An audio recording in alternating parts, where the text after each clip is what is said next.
Festival. All those people from abroad, Nigeria, we are calling you to come and celebrate Usiday Festival. Let us come together and rejoice. United we stand, divided we fall.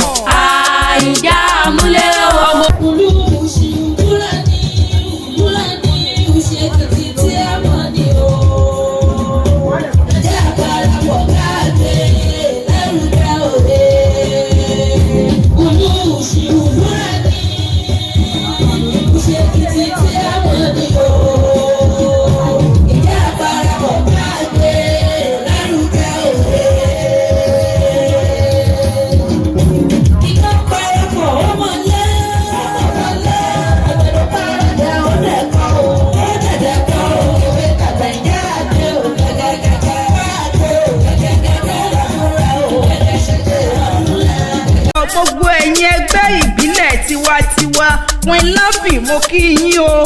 Ẹgbẹ́ ìfẹ́ lójú, ẹgbẹ́ àṣíríbò, ẹgbẹ́ ìfẹ́ ló láyé, ẹgbẹ́ ìfẹ́ táyé ṣe, ẹgbẹ́ orísọmí, ẹgbẹ́ ọmọjọwọ́, ẹgbẹ́ ìrẹ́wọ̀lú, ẹgbẹ́ ọmọyẹmí, ẹgbẹ́ arárọ̀mí o.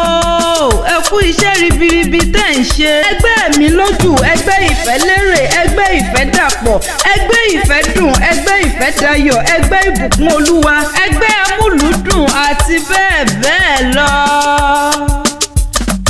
Queenlafin mo ti yà lágbo ẹlẹ́bí jẹ̀bi bá o. Mo kí kété ọmọ òwùsì ọ̀rọ̀ ọmọ tó kúbọ̀ mọ̀hún síbì kan ni. Ọmọ múdà sílẹ̀ mọ́kun ẹnu pani. Ọmọ ṣẹ̀wà yókè ó máa rọ̀. Queenlafin mẹ́yà lágbo ilé ẹlẹ́bí jẹ̀bi bá.